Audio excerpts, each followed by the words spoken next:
So thank you very much. Let me start by establishing my credentials, because many of you will wonder why a lawyer is attending a conference such as this.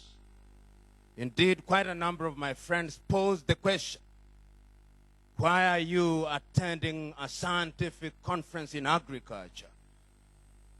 I think I'm in the right place for a number of reasons. And Mr. Chairman, you'll give me a little more time because I'm going to pace myself to allow the simultaneous interpreters to interpret.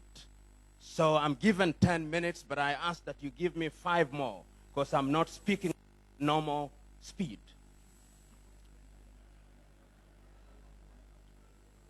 I have had the advantage of listening and walking around, and I'll be faithful to my subject. Number one, I've written a paper which is something between a speech and an academic paper. It will be circulated to you. Number two, I want to just mention a few things why I think that African agriculture will never be transformed unless we change. Number one, when the Vice President of Burundi was here, the entire press corps was around. They have now gone. And what is going to be reported in the newspaper tomorrow is that he opened the conference, and after that, what you are doing for the next 1 week will never be mentioned, except on 13th, when the Minister for Agriculture will be closing. That is Africa's tragedy, number one. Number two, the other reason why I don't think we'll go very far, and with due respect to all those who are funding this organization, it is DFID, it is USID, all non-African institutions. I invite you to read Dambisa Moyo's Dead Aid. Africa will go nowhere as long as Africa depends on friends of goodwill, whose names we keep on changing from time to time. Donors, development partners will never go anywhere. Number three, I've gone around here and collected a lot of literature. I can assure you that very few Africans know about that literature. In my village, I'm considered a very serious farmer, which is a tragedy because I'm not. I'm a lawyer. And as long as that continues to happen, and you have these conferences where you sit and write good papers, but there is no umbilical cord with the African farmer, Africa is going nowhere. So I'm here for 2 reasons. As a farmer, pretending farmer, to identify the key issues that I think are relevant going forward, and number 2, to annoy and to irritate you. Because it is only when you are annoyed and irritated that you will descend from your high academic and intellectual pedestals to connect with the African farmer. So,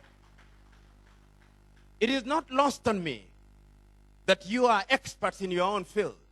And in my paper I've said that perhaps I'm like a young maiden trying to teach grandmothers the finer points of suckling, which I'm not. So what is agriculture? 50 years ago, many African countries attained independence on the promise that they would feed their people. 50 years later, Africa is still complaining. 50 years later, there are no shortage of universities that describe themselves as universities of agriculture and technology. 50 years later, there is no shortage of research institutions which are donor-funded. 50 years later, many Africans are dying younger than they were dying in 1963. 50 years later, the nutrition levels have gone down. 50 years later, my rural village is worse off than it was when I was a young boy. 50 years later, we have generated numerous refereed papers. 50 years later, we have acquired PhDs and professors in different areas in agriculture, but 50 years later, a basket case. The question is, what is the problem? When you take time, as I've taken during the tea break, to go out there, to look at what has been written by CARI, what has been written by the various organizations across the 11 countries, the food that is produced, whether it's coffee in Ethiopia, vanilla in Madagascar, coffee and livestock in Eritrea and different countries. Let me tell you that you are very far from Africa. You do not have the pulse of Africa. Africa does not understand you. Africa does not even appreciate you because Africa does not know the good things you are doing, which are very good. So how are we going to change Africa? Is it by having annual jamborees? Is it by having high-level conferences of the scientific kind? Is it by writing numerous papers which are refereed, which are read amongst yourselves, preaching to the converted? Is it by relying on donors and donor funding from DFID, and I thank them, from USID, and I thank them, from the World Bank, and I thank them, from all the organizations, and I thank them? No. Africa must go down to the basics. It is only when Africa goes down to the basics and begins to talk to herself, honestly and sincerely, that Africa will begin to realize our potential. Today, let us look at livestock. Our own institutions in Kenya import beef from Brazil. And yet our Kenya Meat Commission is collapsing. And yet Kenya is the home of ILRI, which is an international organization that has beautiful literature on milk and milk processing. I can confirm to you in our supermarkets in Nairobi, we still have eggs from Romania and butter from Denmark.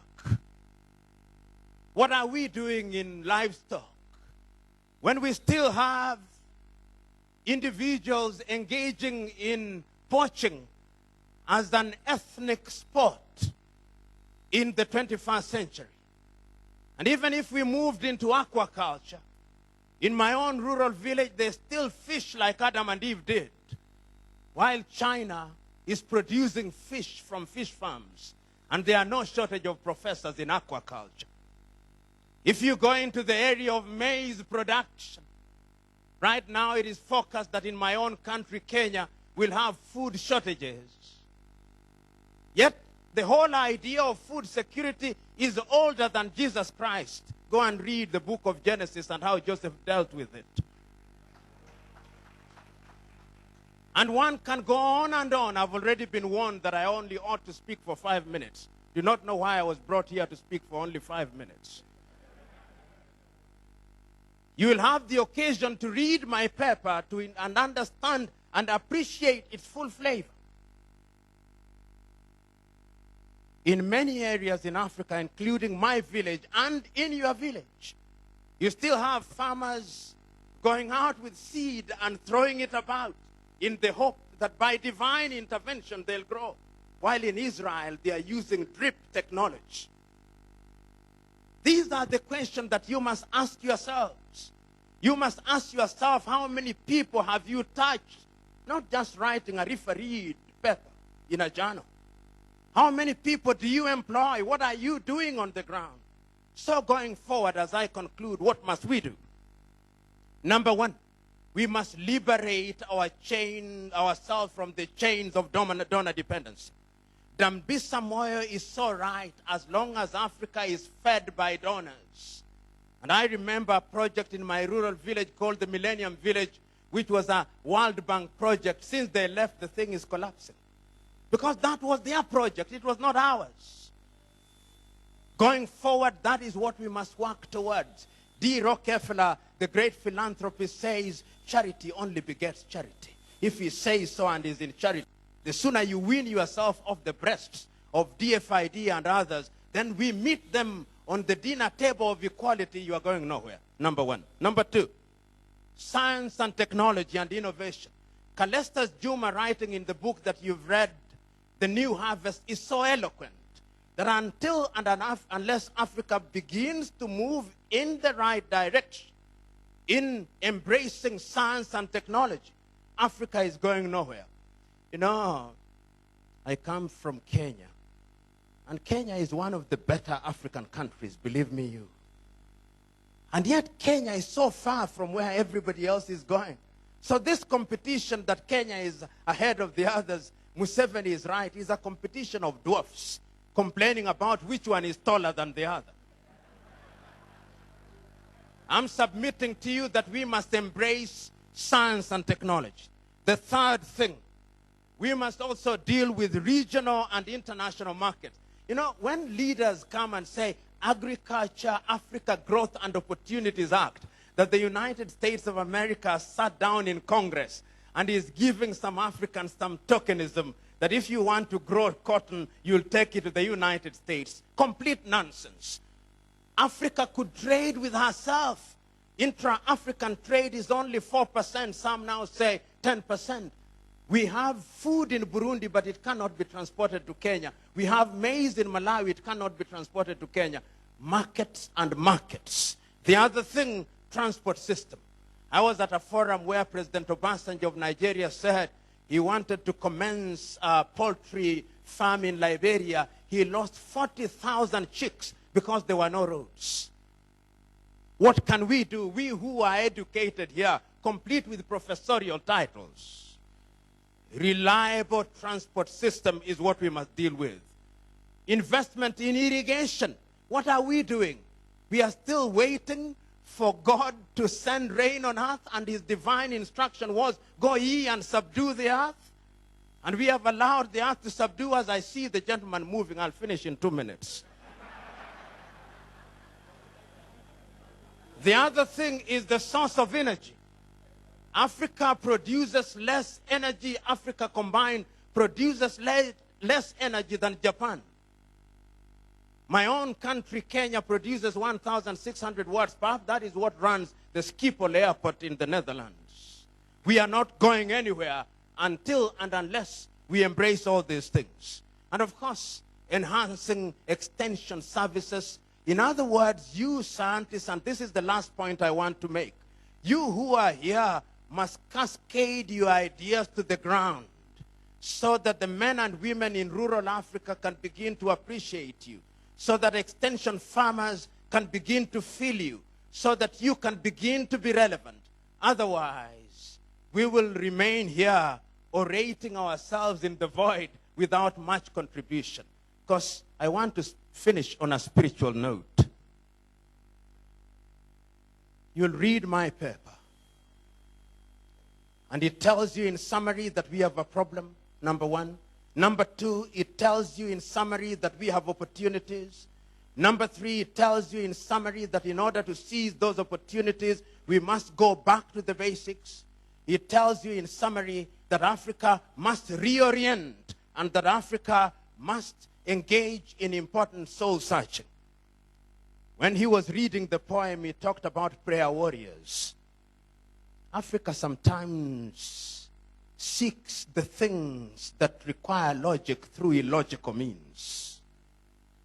I'm submitting to you that until Africa changes her way of doing things, making effort where effort is required, embracing science where science is required, and liberating themselves from laboratories and research sites to the hard ground, Africa is going nowhere.